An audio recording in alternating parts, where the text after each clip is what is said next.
in every single country, people now are growing up in technology. They're growing up with, ChatGPT. They're growing up, with these sorts of access to technology, and you're going to have more people who perhaps turn to a darker side of that technology and know how to use it as well. So there's just more people entering this space that can do this. Important to teach the law on cybersecurity, on what computing is, just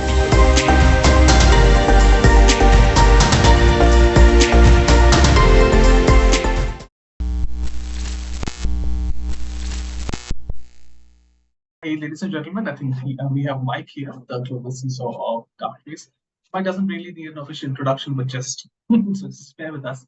Anyway, Mike, welcome to the show. It's lovely to have you, and also congratulations on being one of the global top 50 CISOs. So, how did that come about? I mean, could you just enlighten us about your entire experience as a CISO? And you've been in this space for I don't know for very long actually. Yeah, I appreciate it. Thank you very much. How did it come about? Gosh, I started kind of life as a developer. So, my background was software engineering. So when I left university, that's what I thought I was going to go and do. I did that for a bit and I enjoyed it. But I kind of was still kind of exploring with computing and seeing kind of which parts I liked. And then I think I just got into I was working for the British government on defending critical national infrastructure. So I kind of got into that job role and I loved it. I loved being an analyst. I loved being in the data. I loved trying to figure out if somebody was trying to attack us. And I just really enjoyed it. And that's kind of how I got into security and got hooked that way, really. Oh, great. So I think you can also you're probably one of those people who can also comment about how the industry has changed, especially when it comes to the critical sector, and how governments across the globe has taken cybersecurity a lot more seriously than before. So could you just guide us through that? Yeah, I think, I mean, especially in cybersecurity, I think, it's one of those things where you need an incident, right, to kind of help shape people's thinking on the art of the possible. I think governments have kind of rapidly come around to the fact that they need their national security programs to kind of consider cyber attack as a main way that somebody's going to get in. And it might be for a military objective, it might be for disrupting the population, it might be kind of for espionage. And I think those sorts of things, there's a couple of things out there, things like the Colonial Pipeline attack, things like the Florida water attack, there's a couple of these. Saudi Aramco is obviously, I think, the major one. Right. That very much shifted people's mindsets into, oh, this could be really disruptive. I think the industrial part is fascinating because every country needs a national infrastructure. All citizens around the world are dependent upon their country's national infrastructure, and it's heavily digital now, and it's a kind of fascinating space to be in terms of protecting those assets. Right. So another thing that is basically right now the talk of the town is AI. Ever since OpenAI dropped that thing called ChatGPT, I think that the world has gone nuts. And then suddenly, I think we call it the hottest AI summer as well. So that is the other thing that is happening. So as of now, where do you see this particular evolution leading to? What's in store for us probably in the next 5 years, or the next 10 years? How much of our jobs will be, how much of our jobs will be offset? How much of the world of cybersecurity be dominated by AI? Yeah, it's a great question. I think, look, obviously I work for Darktrace. It's a cyber AI company. we've been doing it now for kind of 10 years. Right. I think I'm very passionate that AI just isn't going to come in and take our jobs in security, right? I think there's parts that AI is great at, which is the assessment and analysis of mass data. So for Darktrace, we use it across, across email, public cloud, network, endpoint, in trying to, get a holistic picture of those data points and using the AI to crunch a whole load of stuff, and use AI for what it's good at. And that's always on, always crunching, always, continuous assessment. The bits that I think the human teams are good at in security is overlaying domain knowledge. As a security analyst or as a security professional, what do you know about the current landscape out there?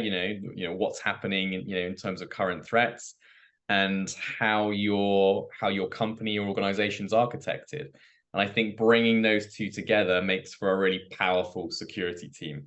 So I don't see it as kind of taking jobs. I see it as a partnership. Like, how do you scale the AI in your environment to do more work, but also kind of keep your people fresh and trained and thinking about how they can use their domain knowledge in security.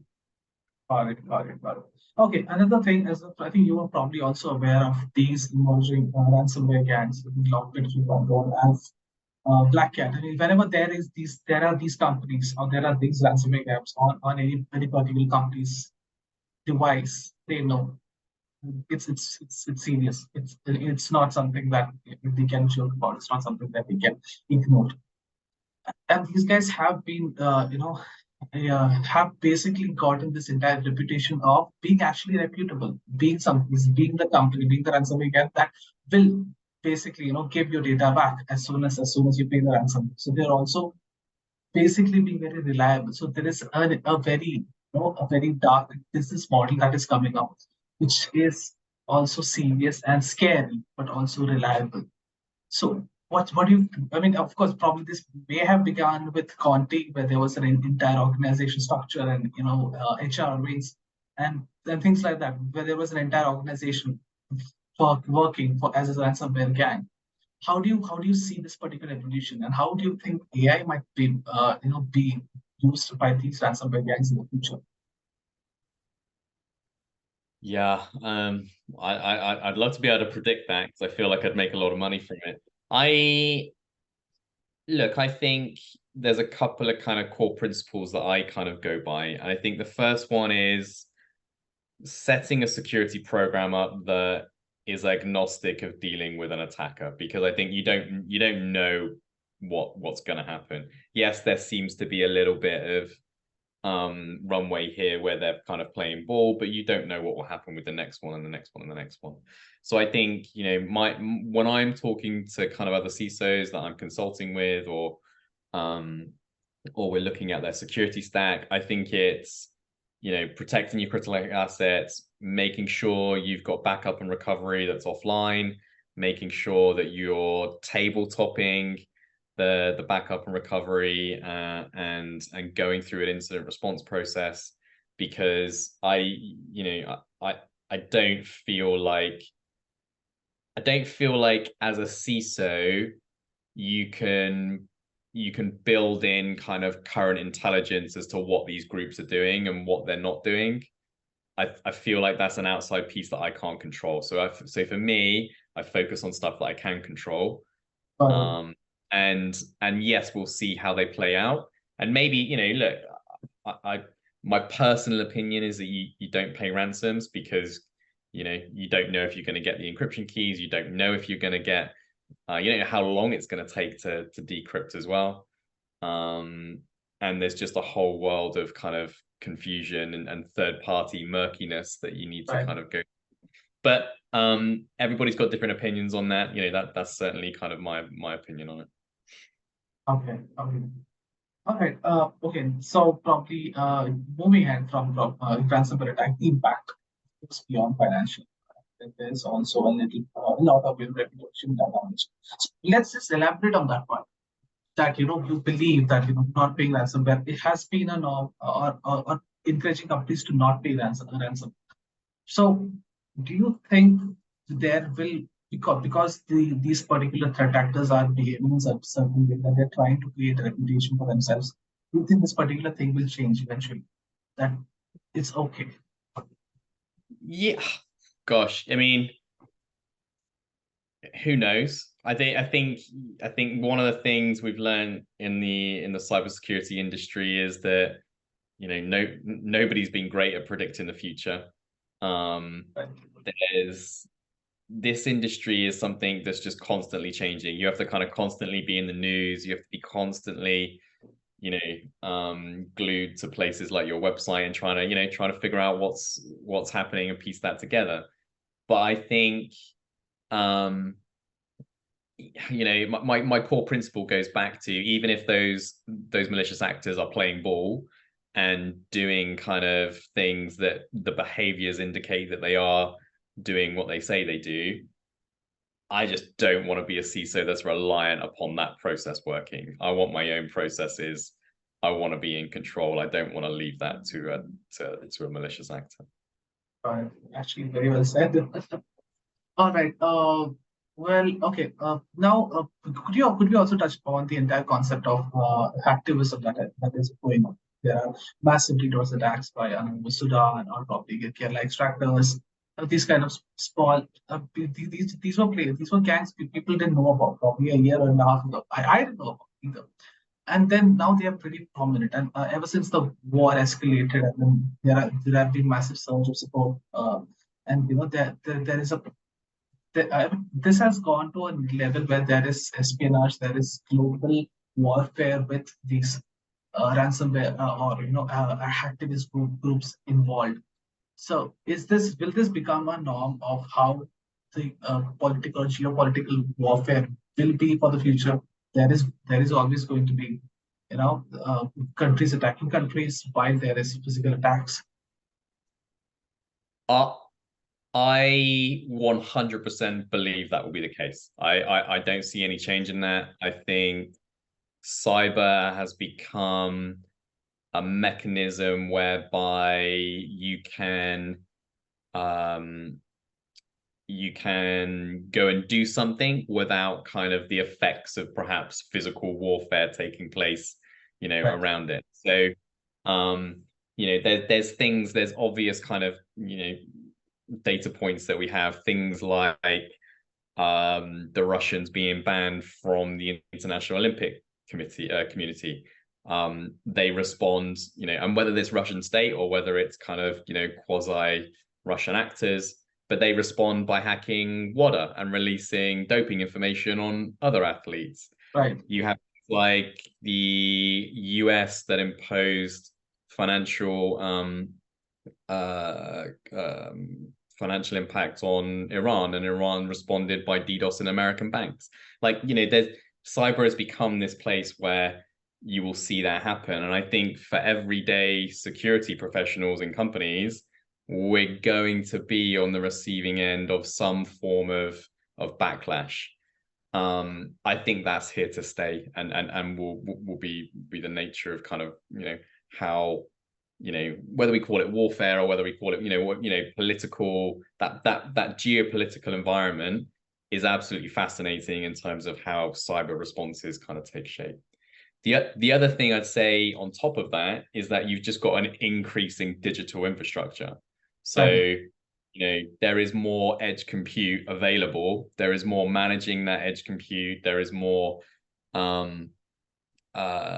technology in play now in these companies. So there's an expansive kind of estate to go after. It's not just back in the day, maybe there was like a web server up front and you could probably have a pop at that, or a remote access server. Now you've got masses and masses of kind of edge compute that are delivering company services globally, and I think that's kind of changed the angle as well. And then the third kind of point that I build into that is you have digital natives coming through,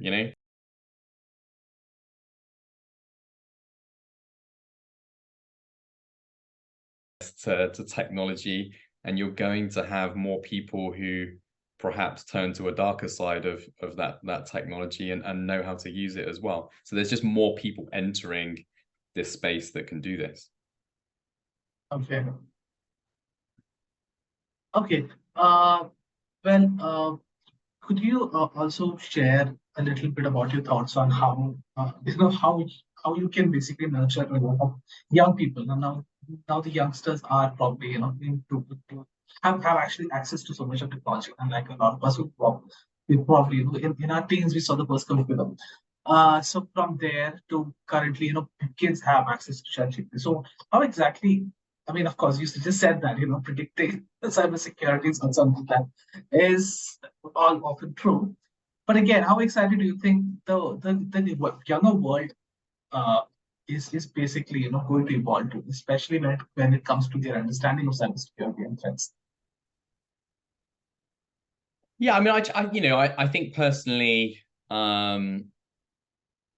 I guess there's a couple of things. You have to hope that there is ground level work going into schools in terms of increasing knowledge of cybersecurity. I've certainly been into a few schools and talked about cybersecurity myself, and I'm sure that it's a topic that schools are getting more and more to kind of grips with. And I think it's an important, people are entering, young people kind of who are going to come through schools and into colleges and universities and enter the workforce. They are they're accessing apps for their daily lives. They're doing, social media is a huge part of what they do. It was different for me, right? I didn't have many of these kind of constructs when I was growing up and coming through school, but it's changed significantly. I think it's important to teach the law on cybersecurity, on what computing is.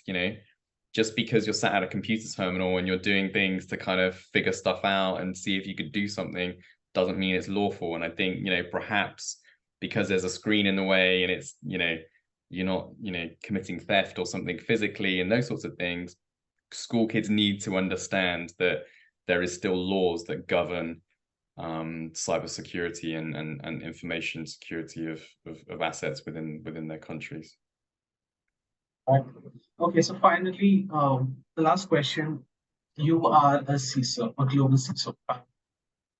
So what would your advice be to those young kids, or to those aspirant information, to those people who are, aspire to be probably a part of this industry? Where should their focus should begin with, and how do they focus on climbing the ladder? Climb up the ladder, sort of, in terms of moving up and perhaps into CISO. Yeah, okay. I think, look, a lot of kind of advice that I give kind of people who I'm mentoring is, make sure you spend a good chunk of time.